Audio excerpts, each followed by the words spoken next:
So, yung mga kamatis, ay, sorry, nagkamali ako. So mga guys, ito nga palang aming may babahagi na video na ito para sa inyo. At meron din kami ibabahagi na verse na ito para sa ating lahat. At sa ikakabuti ng nakakarami. So, wag na po natin patagalin ito at magbahagi ka ng kwento. Dingdon? Bago tayo mag-topic ngayon, saktong-sakto, linggo ngayon, di ba? Oo, tama. So, makakarinig kayo ng salita ng Diyos. So, pararating din na namin na simbahan kami ng galing dahil, ayun nga, nagpuri kami sa Panginoon para tanggapin namin yung binibigay ng Panginoon para sa amin. Oo, tama. So, mga kalotis, bago tayo mag-topic is, magbigay tayo ng isang worship song para sa ating mga ano, ikaw? Sige, Mga- ako na. Mga Para ito, para sa Diyos. At Amen. ito ay hindi natin ginagawa para sa sarili nating hangarin, sarili nating ambisyon, kundi para sa Diyos. Ito, ang gagawin natin ito ay para sa kabuti ng ating pagkatao at ang ating layunin sa buhay. At magmutandaan na mag-pray. So, bago tayo skip word YouTube. So, yun mga kalotis, intro, pasok.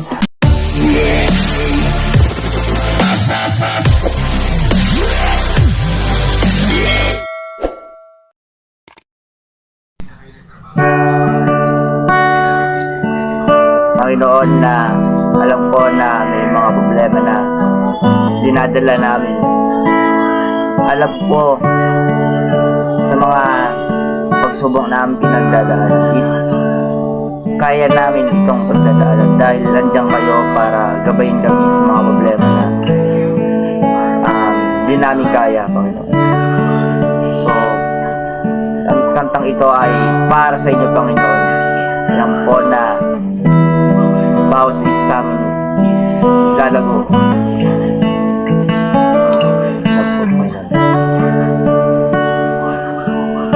walang hanggan, katapatan sa buhay ko'y lagi mong laan.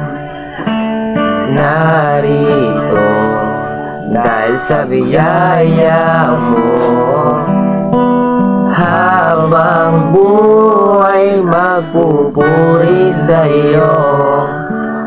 Pupurihin ka sa awit, itataas ang aking pining. Ilalaan sa buhay ko'y tanging ikaw, O Diyos. Higit pa sa kalangitan, ang iyong kaluwalhatian, kadakilaan mo'y di mapapantayan. Walang hanggan, katapatan sa buhay ko'y lagi mong laan. Narito dahil sa biyaya mo, habang buhay magpupuri sa iyo. Pupurihin ka sa awit, itatanghal sa aking pining. Ilalaan sa buhay ko'y tanging ikaw, O Diyos. Higit pa sa kalangitan, ang iyong kawalhatian, kadakilan mo'y di mapapantayan. Jesus,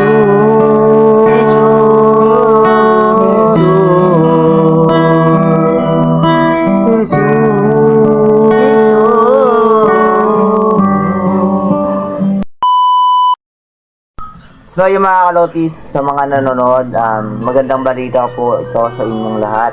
Dahil alam po namin na ang mga i-share namin sa inyo is may dadala nyo sa mga problema nyo, buhay nyo. Kaya, Yes. ang topic namin is, The amazing creation of God. Sa Tagalog, ang kahangahangang ginawa ng Diyos. So, nakasulat sa Genesis verse 1, chapter 1, nang pasimula ay nilikha ng Diyos ang langit at lupa. Sa English, in the beginning God created the heaven and the earth. may tanong ka? So, dito naman sa verse 1, chapter 2, at Ako magsalita. sige.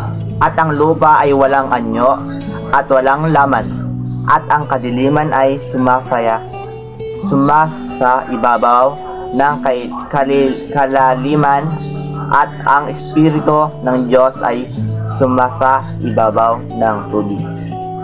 Sa English ay, and the earth was without form, and void, and darkness was upon the face of the deep, and Spirit of God moved upon the face of the waters.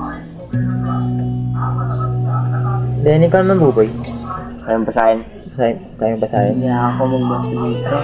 Sige, ako magbasa. Dito po sa verse 1, chapter 3, at sinabi ng Diyos magkaroon ng liwanag, at nagkaroon ng liwanag. Sa English, and God said, let there be light, and there was light. So mga guys, talagang kahangahangang ginawa ng Diyos tulad nito sa verse 1, chapter 1, verse 2, and verse 3. Then, ito ay nagpapahiwatig na napakaganda ng hinilikha ng Diyos, na wala siya pagkakamali sa buhay natin, kundi tayo lamang po ang taong nagkakamali, at walang tao mismo ang perpekto na ginawa ng Diyos, kasi alam ng Diyos kung ano ang pangangailangan natin sa araw-araw. So mga guys, meron din pala kaming ibabahagi na share dito sa Timoteo 23 verse 1, chapter 1 verse 12.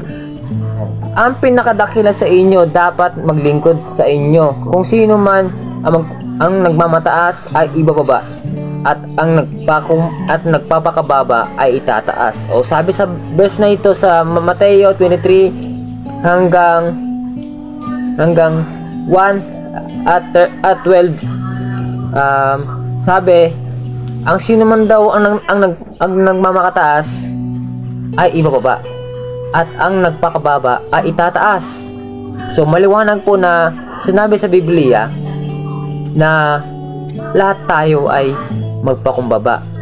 O anong halimbawa yon, kapatid?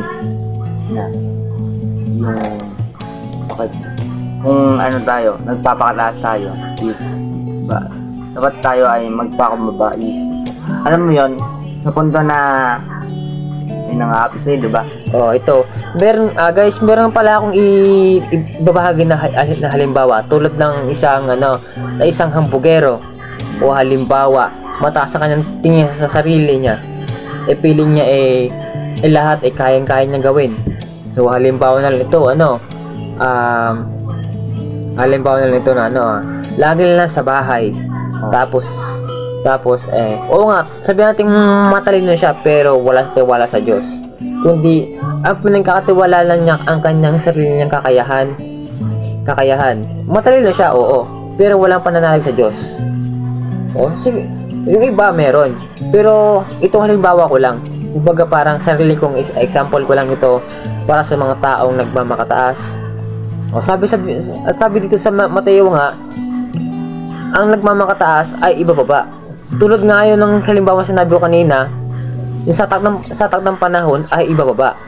Ito naman sa halimbawa na yung taong hindi marunong at nagpakumbaba. Halimbawa nito, yung taong hindi marunong pero nagpakumbaba loob siya, at lagi lang siya nasa tamang lugar at sa tamang sabihin natin yung taong na hindi siya magaling, wala siyang kahit anong talento, ngunit sa kanyang pananampalataya sa Diyos ay nagtitiwala siya, sa tatang panahon din ay itinaas siya ng Panginoon na yun. So ito nga pala ang mabibigay kong payo at example sa mga halimbawa nito. So, dito nga, itong napakagandang halimbawa ng Mateo sa verse 23, chapter 1, verse 12. Then, ito nga mga guys, itong halimbawa natin ngayon mga tao na nabubuhay natin ngayon. So, guys, dito na po kami na magtatapos sa aming verse na ito. Then, watch out mga guys. So yung mga kalotis, nai-share ba kayo sa mga nanonood sa atin? oh guys, meron nga pala. Meron ba? Tingin ko, nilikha ang Diyos para sa atin, di ba? So mga guys, ang Diyos ay hindi siya nilikha. So ang Diyos ang lumikha sa atin. Ang Diyos ang kumbaga sabi ni Pastor kanina, siya nakakalam sa atin. Nasa loob pa lang tayo na sinapupunan ng ating mga magulang, ng ating nanay, ay alam niya na yung ano yung tao tayo. Uy, may dumating na ba nag-deliver? Sa putol nga pala, dahil nga meron nga pala dumakain ng matanda. So, tuloy ang laban, kasi tuloy ang kwento. So, Tingnan natin. so guys, meron nga pala kayo ibabahagi na halimbawa dyan. Sa mga lahat na nanonood, sana meron kayong natutunan word of God. The verse. Ano ba yung natutunan mo? Yung natutunan ko, bahagi dapat sa ating kalooban ng Panginoon. So mga guys, meron nga pala kaming ipapaliwanag sa inyo. Kami ay hindi nagmamayabang, hindi nagmamagaling, at hindi nagmamataas. So itong aming vlog na ito ay para i-share yung katotohanan Ng Panginoon. na nakasaad sa Biblia. So mga guys, So yung mga kalotis, hindi kami nagbibideo para magpasikat ba? Di ba? oo. Alam po namin na nagbablog kami para magpasaya kayo. Oh. So mga guys, alam naman namin na anong ginagawa namin sa aming sarili at sa aming vlog. So, alam namin yun. Syempre tayo din naman kami nagkakamali. Pero, alam namin yung mga tama't mali. Then, nga, binigyan tayo ni Lord ng free will.